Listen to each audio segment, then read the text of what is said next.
तो वेलकम दोस्तों, फिर से स्वागत है हमारे आज क्लास 11 की पहले क्लास में। फिर से स्वागत है आज क्लास 11 की पहली टॉपिक में।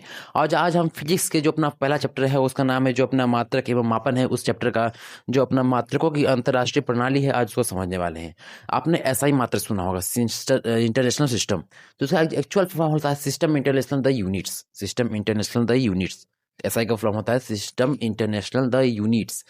तो उसको लाने से पहले मतलब वो एक जो सिस्टम इंटरनेशनल द यूनिट है अपने अंतर्राष्ट्रीय मापदंड ब्यूरो द्वारा 1971 में लागू किया गया था। तो उससे पहले एफपीएस और एसजीएस और एमकेएस चलता था। तो उसका आपको समझते हैं वो होता है क्या। सबसे पहले हम लोग समझते हैं सीजीएस। तो सीजीएस था अपना सीजीएस। ये क्या था? जो सीजीएस था अपने पास होता है, देखिए जो सीजीएस है सेंटीमीटर लंबाई के लिए, जो लंबाई के लिए मात्रक थे अपने पहले 1971 से पहले। लंबाई जी से ग्राम था ना, तो ग्राम मतलब कि क्या, भार, द्रव्यमान। द्रव्यमान, भार अलग चीज होता है, द्रव्यमान अलग होता है। 80 से टाइम, सेकेंड, समय, ठीक है। तो जो अपने पास ये जो अपना ये प्रणाली था सीजीएस, सी से क्या होता है, क्या होता है, सेंटीमीटर, यानी दीजिएगा सेंटीमीटर, ठीक ना। मैं इतना लिख दिया हूँ सेंटीमीटर, ठीक ना। ये 1971 से पहले प्रणाली चलती थी सीजे जी से ग्राम, और एस से क्या था, सेकेंड, ठीक है, सेकेंड, ठीक ना, ये था। और इसके अलावा क्या था अपने पास, एफपीएस था।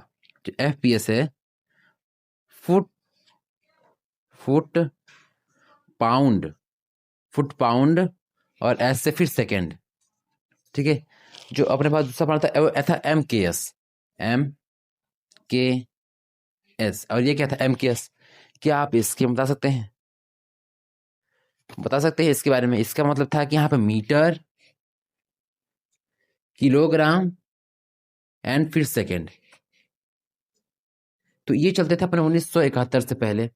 अब उसके बाद अपने पास अंतर्राष्ट्रीय मापतौल ब्यूरो द्वारा 1971 में सिस्टम इंटरनेशनल द यूनिट एक संस्था लागू की गई। उसमें हम लोगों ने पूरा अंतर्राष्ट्रीय मतलब पूरे जितने भी देश है हमारी दुनिया में, उन सभी में सभी के लिए मतलब कि ये जो अपने पास लंबाई, द्रव्यमान और समय के लिए एक अद्वितीय यूनिट्स रखी, और वह सभी जगह मान्य है। फिर उसके लिए उसमें 7 मूल जो है, 7 मूल अपने पास क्या रखी, यूनिट्स, जो कि वो मूल हैं, उनके बिना और की यूनिट बन नहीं सकती। उसके बाद 7 मूल उदाहरण अपने पास यूनिट्स बनी।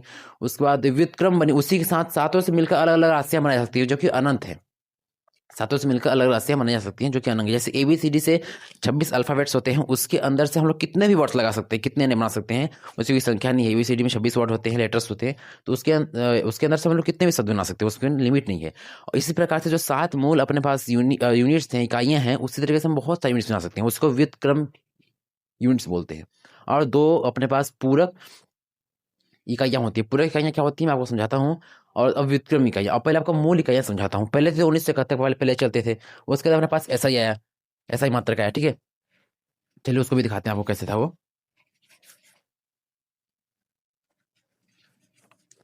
तो उसके बाद अपने पास सिस्टम इंटरनेशनल द यूनिट्स आया, सिस्टम इंटरनेशनल द यूनिट्स आया, ठीक है। ये ऐसा ही, जिसको हम लोग शॉर्ट फॉर्म में ऐसा ही बोलते हैं। तो ये अपने पास 1971 में आया था, 1971 में लागू किया गया। किसने लागू किया इसको? अंतर्राष्ट्रीय मापतौल ब्यूरो की तरह 1971 में लागू किया। और इसको नवंबर 2018 में इसका इसका संशोधन भी किया गया। इसमें नवंबर 2018 में इसका संशोधन भी किया गया था, ठीक है। तो अपने पास 7 मूल मात्रक जो हैं, 7 मूल मात्रक समझते हैं, ठीक है। 7 मूल मात्रक हैं जो कि अपने क्लास 10 फिजिक्स के पहले चैप्टर में ही, जो अपना चैप्टर है अपना ना मात्रक एवं मापन वाले चैप्टर से ये लिया गया। 7 मूल मात्रक में सबसे पहले आता है अपने पास लंबाई। इसको मिटाते हैं। पहला आता है अपने पास लंबाई, ठीक है, लंबाई। तो इसको हम लोग दर्शाते हैं एल से, लंबाई को दर्शाते हैं हम लोग एल से। और इसका ऐसा ही मात्रक क्या होता है बताइए? इसका ऐसा ही मात्रक क्या होता है? मीटर होता है। लंबाई का ऐसा ही मात्रक क्या होता है? मीटर। जिसे हम अब लोगेंगे ये मीटर है। आगे और टॉपिक है जो थोड़ा टफ लगते हैं आपको। 10वीं जो टॉपिक मीटर तो सब पता है मीटर का। तो लंबाई कैसे मात्रक मीटर होता है, इसको एम से दर्शाते हैं, तो पता है। लेकिन आगे आपको थोड़ा डिफिकल्ट आएगा, उसको बने रहिए। उसका अपने पास द्रव्यमान, ध्यान दीजिएगा, द्रव्यमान और भार अलग चीज होता है। द्रव्यमान और भार अलग चीज होता है, ये चीज ध्यान रखिएगा। क्या होता है बताएंगे फिर अभी आपको। अभी चलते हैं अपने टॉपिक के। दूसरा है द्रव्यमान। द्रव्यमान। और जो द्रव्यमान है हर जगह बदलता रहता है, जैसे पृथ्वी पर द्रव्यमान अलग होगा, चांद पर द्रव्यमान अलग होगा, लेकिन भार सबका समान रहता है। तो द्रव्यमान का हम लोग किसे किसे नापते हैं, हम लोग केजी से। किसे नापते हैं, केजी मतलब किलोग्राम, इसको केजी से ही दर्शाते हैं, ठीक है। उसके बाद हमारे पास क्या आता है, समय। समय को हमेशा सेकंड में नापते हैं। एक बार ध्यान दीजिएगा, जब भी हम कोई फार्मूला लिखते हैं, जब भी हम लोग कोई फार्मूला लिखते हैं, उसमें उस फार्मूले में जब भी हम लोग अपने जो अपने पास गिवन दैट रहता है उसको जब पुट करते हैं, उसको हमेशा एस आई मात्रक में पुट करते हैं। जो एस आई मात्रक होते हैं ना, इसी में बदल कर उसको पुट करते हैं। समय का क्या होता है, सेकंड, ठीक है, ऐसे बताते हैं। उसके बाद अपने पास आता है विद्युत धारा। उसके बाद अपने पास आता है विद्युत धारा। विद्युत विद्युत धारा, जिसे हम लोग क्या बोलते हैं, आई से इसको रिप्रेजेंट करते हैं विद्युत धारा को, ठीक है। और इसका ऐसा मतलब क्या होता है, एम्पियर।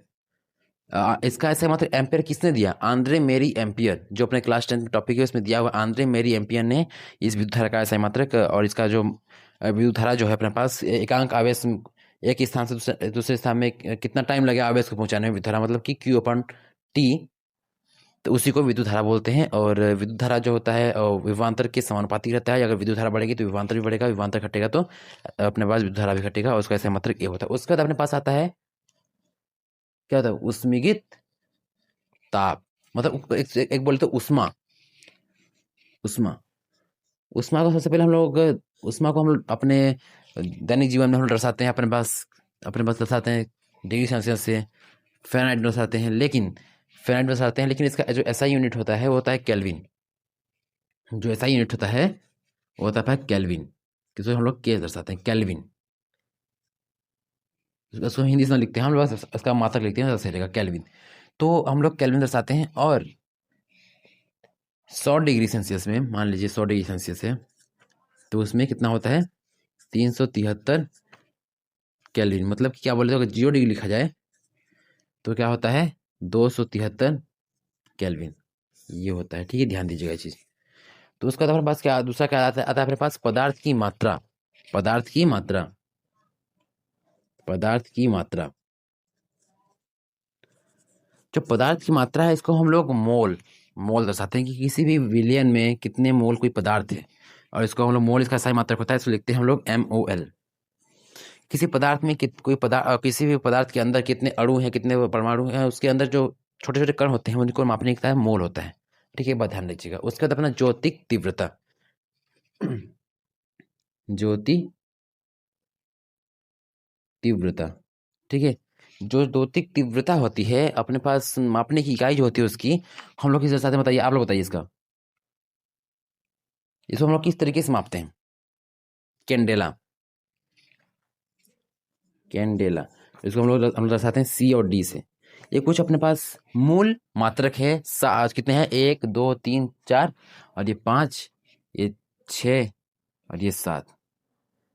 7 अपने पास मूल मात्रक होते हैं किसी पदार्थ को मापने पर, और ये सभी देशों के लिए यही मात्रक समान चलते हैं। अब इससे हम लोग अपने बना सकते हैं व्युत्क्रम मात्रक। व्युत्क्रम कैसे बन जाएगा, देखिए, जैसे लंबाई है, सपोज है लंबाई है, ठीक है, लंबाई कितनी L दी हुई है। अब हम लोग निकालना क्षेत्रफल का SI मात्रक, क्षेत्रफल SI मात्रक हम लोग मात्र निकालना क्षेत्रफल का। तो क्षेत्रफल का होता है सूत्र अपने पास होता है, मान लीजिए आयत का क्षेत्रफल लेते हैं तो L×B। तो इसमें क्या हो जाएगा, L भी चूंकि है लेंथ है और ये ब्रीथ है, तो लंबाई और चौड़ाई, तो लंबाई का SI मात्रक क्या हो जाएगा, M ही हो जाएगा, और चौड़ाई का भी, मतलब वो एक तरीके से दूरी ही है, एक डिस्टेंस ही है, उसको नापेंगे मीटर से, यहाँ पे तो मीटर से, तो यहाँ पे क्या हो गया M²। ये व्युत्क्रम मात्रक किसे बोलते हैं, मतलब कि हम लोग इसका साथ लेकर ये बनाते रहे हैं। जैसे ABCD है, मान लीजिए ABCD है, ABCD, और तो एक बात ध्यान रखिए कि ये अलग अलग मात्रा है। अब इनसे जुड़कर हम बना दे रहे हैं, मान लीजिए आगे भी लिखते हैं तो ABB एप्पल लिखते हैं, आगे कुछ स्पेलिंग लिख के, ठीक है। तीसरे तरीके से हमने जो एप्पल लिखा, तो एक तरीके से जुड़ कर बना, तो ये व्युत्क्रम एक तरीके से हो जाएगा। इसी प्रकार से व्युत्क्रम चलता है। तो चलिए इसको मिटाते हैं और चलते हैं, अपने पास व्युत्क्रम तो आपको समझा दिया, उसका चलते हैं आप लोग क्या, पूरक मात्रा और पूरक इकाइयों पर चलते हैं, ठीक है। उसके बाद हम लोग देखेंगे पूरक इकाइयाँ। कि पूरक इकाइयाँ कैसे होती है। पूरक इकाइयाँ ध्यान रखिएगा, पूरक इकाइयाँ 2 ही इकाइयाँ होती हैं और उसमें से हम लोग लेते हैं पहले कोण और एक घन कोण। तो कोण तो आपको समझ आ रहा होगा कोण क्या होता है, सॉरी, तो कोण आपको समझ आ रहा होगा कोण क्या है, कि दो रेखाओं के बीच वाला जो एंगल होता है उसी कोण, हम लोग रेखा खींचते हैं एक, और ये जो एक ये रेखा और ये रेखा के बीच जो झुकाव है उसी को तो हम लोग कोण बोलते हैं, थीटा जिस मान लीजिए, ठीक है, इसी को तो कोण बोलते हैं। लेकिन जो घन कोण क्या होता है, कोण का ऐसे मतलब जो होता है, मतलब कि झुकाव को कोण बोलते हैं, ठीक है। और एक घन कोण होता है मात्रक हमारे पास, घन कोण। तो ये घन कोण तो नहीं समझ पा रहे होंगे आप जान रहे हैं क्या, लेकिन आप समझ नहीं पा रहे हैं, आपको समझाता हूँ घन कोण क्या होता है। देखिए जो अपने पास बोले तो कोन वाली आइसक्रीम, बोले तो अपने बर्थडे वाली जो कैप होती है जो इस प्रकार से होती है, जो यहाँ पे जो बन रहा है कोण, इसी को घनकोण बोलते हैं। कितने डिग्री पर इसका बनाए तो ये बड़ा बना सकते हैं, बड़ा, इसका ज़्यादा घनकोण है। आप इसको हम लोग इस तरह से समझ सकते हैं, जो अपने पास शंकु होता है, इस प्रकार शंकु बनता है,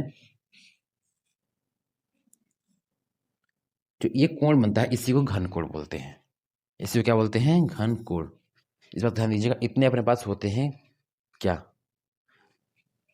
यूनिट्स होती हैं मापने की, और ये इंटरनेशनल लेवल पर काम नहीं करती हैं। मात्रकों की अंतर्राष्ट्रीय प्रणाली जो है इसी सिद्धांत पे काम करती है। कक्षा 11वीं क्लास से पहली क्लास, और भी आपको जो अपने मापन एवं मात्रक एवं मापन वाला चैप्टर है, इससे और भी आपके टॉपिक्स आएंगे फिजिक्स से, मतलब कि फिजिक्स केमिस्ट्री मैथ यहाँ पे पूरी आपको तो यहाँ से एक्सप्लेन की जाएगी। इसलिए हमारी इस कॉन्सेप्ट नेक्स्ट 10 यूट्यूब चैनल को सब्सक्राइब कर लें।